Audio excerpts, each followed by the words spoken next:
There is something profoundly unique about the moments before the world fully wakes up.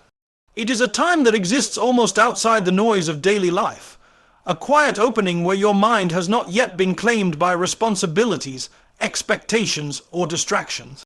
And if you reflect deeply, you will realize that this window, though small, carries immense power.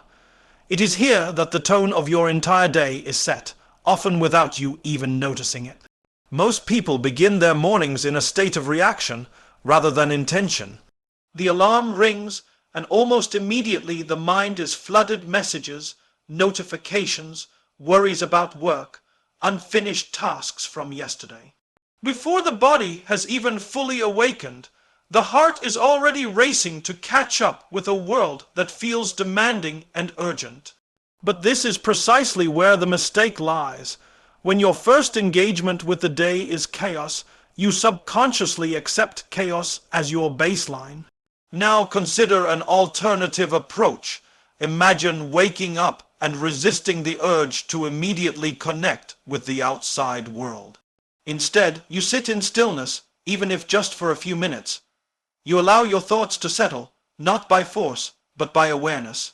You breathe, you reflect, and you remind yourself that this day is not something happening to you, it is something entrusted to you. This subtle shift changes everything. From a psychological perspective, the brain in those early moments is highly impressionable. The thoughts you entertain first are not just passing ideas, they become anchors. They influence your emotional state, your decision making, and even how you interpret challenges later in the day. If those first thoughts are rooted in stress, comparison, or fear, then you carry that weight forward. But if they are grounded in calmness, gratitude, and purpose, you create a mental environment that supports clarity and resilience. This is why individuals like Mufti Menk often emphasize the importance of beginning the day with remembrance and mindfulness. It is not merely a spiritual recommendation, it is a deeply practical one. When you align your heart before you engage with the world, you are less likely to be shaken by it. You are not easily pulled into negativity, because you have already established a sense of inner order. Philosophically, this idea goes even deeper. The morning is a metaphor for life itself. Just as the beginning of your day shapes its outcome, the beginnings of your thoughts shape your reality. If you rush through beginnings, you compromise endings. But if you honor beginnings, if you treat them with care and intention, you create a foundation that can withstand uncertainty. And let us be honest, peace is not something the world hands to you. The world is inherently unpredictable. It is filled with demands, interruptions, and pressures that you cannot fully control. So if you wait for external conditions to become peaceful before you feel calm, you may be waiting forever. True peace must be generated internally, and the morning is your greatest opportunity to do so. Even a small practice can make a difference. A moment of gratitude, a quiet reflection, a conscious decision to slow down instead of rush. These are not dramatic actions, but they are transformative ones. Over time, they rewire your response to life. You begin to move through your day with intention rather than impulse. So the question is not whether you have time in the morning. The question is whether you recognize its value. Because once the world enters your mind, it becomes much harder to find that stillness again.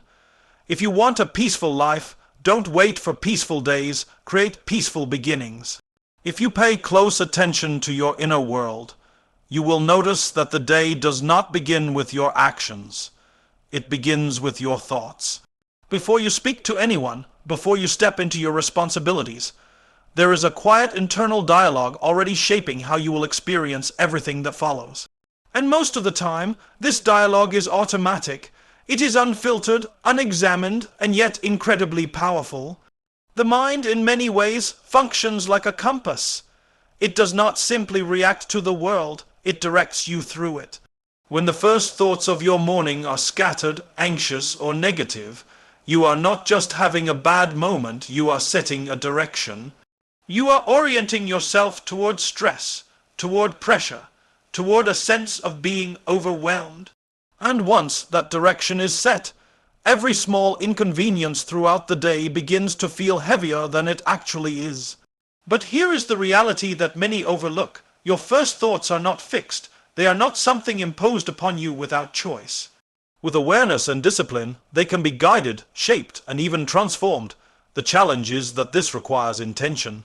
It requires you to interrupt the autopilot mode that most people live in, especially during the early hours of the day. Consider what happens when you consciously choose your first thoughts instead of inheriting them. You wake up, and rather than allowing worry to take the lead, you introduce gratitude. Not a vague or forced gratitude, but a sincere acknowledgement.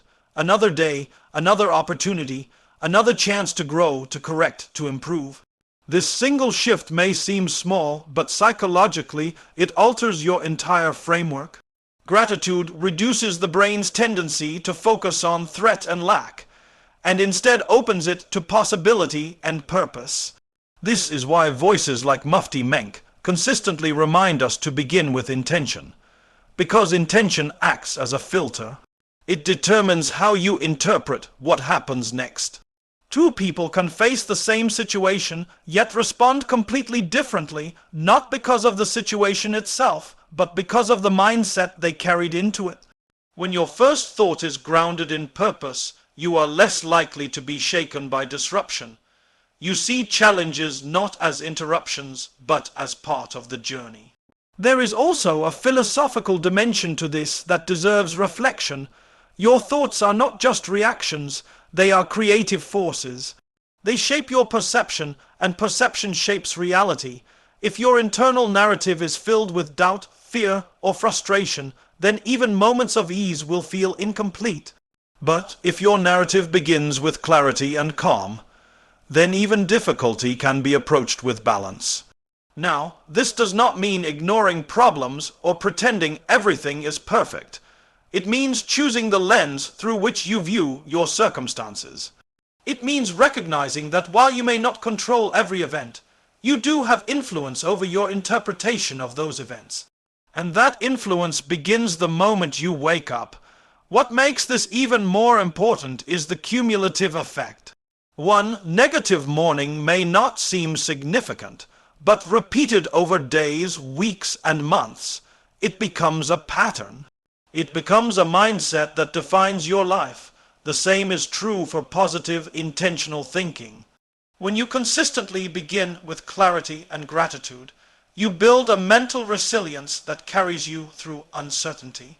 So the next time you wake up, pause before you allow your mind to wander aimlessly. Ask yourself, what direction am I setting today? Because whether you realize it or not, that direction is already being chosen. And in the end, remember this. Your life does not move in the direction of your intentions, it moves in the direction of your first thoughts. One of the most overlooked threats to a peaceful morning is not something dramatic or obvious. It is something subtle, routine, and widely accepted. It is the habit of immediate connection. The moment the eyes open, the hand reaches for the phone. Notifications are checked, messages are scanned, social media is opened, and within seconds, the mind is no longer your own. It has been pulled into a stream of other people's lives, other people's opinions, and other people's urgency. Now pause and think about what this does to your state of mind. Before you have even had a chance to center yourself, you are exposed to comparison, to information overload, to expectations that have nothing to do with your personal journey. You may see someone else's success and feel behind. You may read something negative and feel unsettled. You may encounter demands that instantly shift you into a reactive state, and all of this happens before you have even fully stepped into your own day. This is why the idea of disconnecting is not about rejecting the world. It is about protecting your entry into it.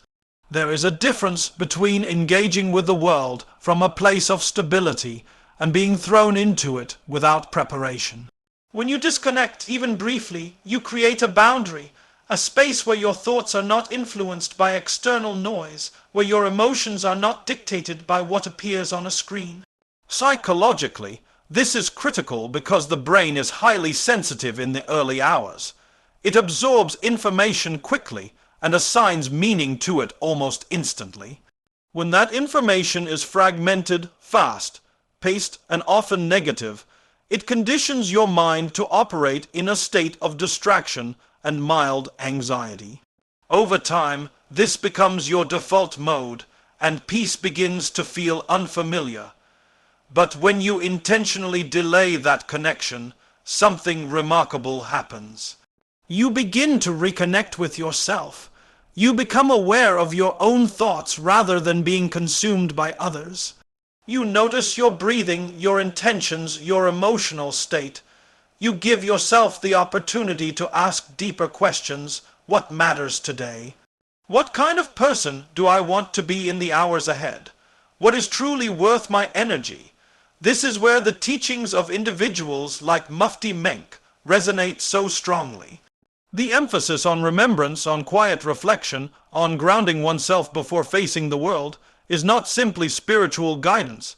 It is a strategy for mental clarity. When you begin your day by reconnecting with your purpose and your values, you are less likely to be distracted by what does not align with them. Philosophically, this speaks to a deeper truth about human existence. In a world that constantly pulls your attention outward, the ability to turn inward becomes a form of strength. It is easy to be informed, to be updated, to be connected in a superficial sense, but it is much harder to be aware, to be intentional, to be anchored. And yet, it is this inner connection that determines the quality of your outer experience. This does not mean abandoning technology or isolating yourself from the world. It means redefining your relationship with it. Instead of allowing it to dictate your starting point, you choose when and how to engage. You approach it with clarity rather than confusion, with purpose rather than impulse. Even a small change can create a powerful shift. Delaying your phone use by 10 or 15 minutes. Beginning your day with silence instead of scrolling. Choosing reflection over reaction. These are simple actions, but they reclaim something valuable, your attention. And where your attention goes, your life follows. So before you reach for the world, take a moment to reach for yourself. Because if you lose yourself at the beginning of the day, you will spend the rest of it trying to find your way back. Disconnect, not to escape the world, but to return to it with clarity. By now, it should be clear that a peaceful morning is not an isolated ritual. It is a preparation. It is the quiet work that equips you for the noise that will inevitably follow. Because no matter how calm your morning is, the day will test you. There will be delays, disagreements, unexpected problems, and moments that challenge your patience. The real question, then, is not whether you can create peace in the morning. It is whether you can carry that peace with you when it is no longer easy. Most people lose their sense of calm, not because life is unusually difficult, but because they have not built the habit of holding on to it. They experience peace briefly, and then they abandon it at the first sign of pressure. A minor inconvenience becomes a major frustration. A small comment becomes a lasting irritation, and before they realize it, the entire tone of the day has shifted. But when you begin your day grounded, when you have taken the time to center your thoughts, to set your intentions, to disconnect from distractions, you are not entering the day empty. You are entering it equipped. You have already established a baseline of calm, and that baseline changes how you respond to everything else. This is where the difference between reaction and response becomes critical. A reaction is immediate, emotional, and often uncontrolled. It is driven by impulse rather than awareness. A response, on the other hand, is measured, it is thoughtful. It comes from a place of inner stability, and that stability is not created in the moment of challenge, it is built beforehand. Think about this carefully. When something goes wrong in your day, you are not just dealing with the situation itself. You are also dealing with your state of mind at that moment. If your mind is already scattered, stressed, or irritated, the situation will feel heavier than it actually is. But if your mind is calm, focused, and grounded, the same situation becomes manageable. The external event has not changed, but your experience of it has. This is why maintaining morning peace throughout the day is less about controlling circumstances and more about preserving awareness. It is about noticing when you are being pulled away from that calm state and gently bringing yourself back. It is about pausing before reacting, taking a breath, and asking yourself whether this moment deserves your peace. The teachings of Mufti Menk often highlight this idea of restraint and consciousness. It is not about never feeling anger or frustration. Those are natural human emotions. It is about not allowing those emotions to take control of your actions. When you carry the calm of the morning into your day, you create space between what you feel and how you act. And in that space lies wisdom. Philosophically, this reflects a deeper understanding of control. Many people spend their energy trying to control outcomes, trying to make the day unfold exactly as they expect. But this is a fragile approach because the world is unpredictable. True control is not about shaping every event. It is about mastering your response to those events. And that mastery begins with a peaceful foundation. Over time, this practice transforms you. You become less reactive, more thoughtful. Less overwhelmed, more composed. Challenges do not disappear, but they no longer dominate you. You move through them with a sense of balance because you are not constantly being pulled in every direction by your emotions. So as you move through your day, remind yourself of how it began. Remember that calm, that clarity, that intention. Protect it, return to it when you feel it slipping away, because peace is not something you visit in the morning and forget by afternoon. It is something you carry, moment by moment.